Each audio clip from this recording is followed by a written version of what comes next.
Hello viewers, শিউলির cooking চ্যানেলে সবাইকে স্বাগতম। আজ আবারও চলে এসেছি নতুন একটা রেসিপি নিয়ে, ছানার কোপ্তাকারি বা মালাই কোপ্তাকারি।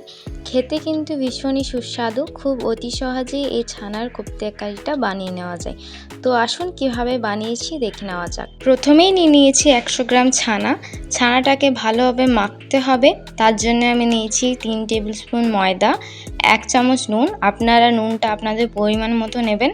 তারপরে হলুদ অ্যাড করেছি। এটাকে ভালোভাবে হালকা জল দিয়ে ভালো করে নরম একটা ডো বানিয়ে নিতে হবে, তবে কোপ্তাটা নরম হবে।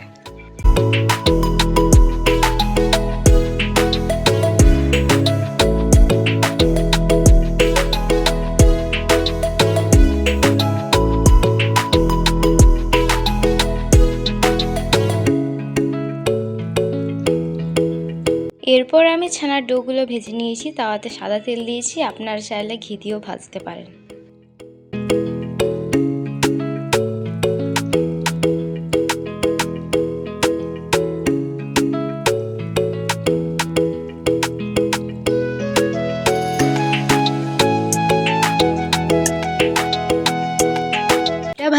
ভাজা চলুন আমরা দুটো মশলা বানিয়ে নেব। তো ফার্স্টে আমি দিয়ে নিয়েছি 1 চামচ পোস্ত, 1 চামচ চারমগজ। আপনারা চাইলে কাজু বাটাও দিতে পারেন।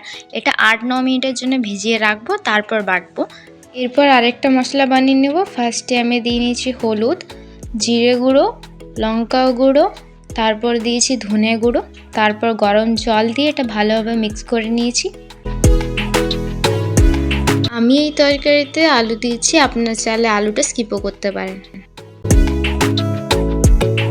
কড়াইয়ের মধ্যে সরষের তেল দিয়েছি। সরষের তেলটা গরম হওয়ার পর আমি পেঁয়াজ দিয়ে নিয়েছি। পেঁয়াজটা লাল লাল করে ভেজে নেব।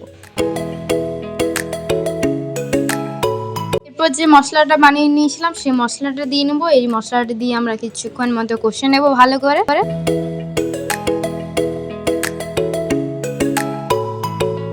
এরপর আদা পেঁয়াজ রসুন বাটা দিয়ে নেব। আমি 3 চামচ এখানে দিয়েছি।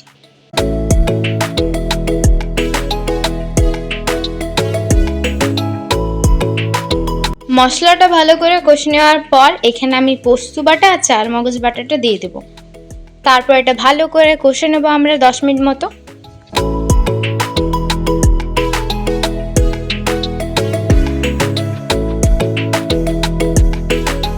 যখনই মশলা থেকে তেল ছেড়ে দেবে আমরা বড়া আর আলুটা মিক্স করে দেব।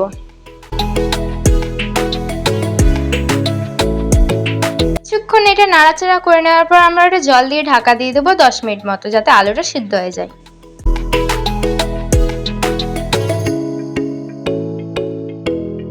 এই ছানার কোপ্তাকারিটা তৈরি। আপনারা এই রেসিপিটা ট্রাই করে জানাবেন। ভালো লাগলে লাইক, কমেন্ট, শেয়ার, সাবস্ক্রাইব।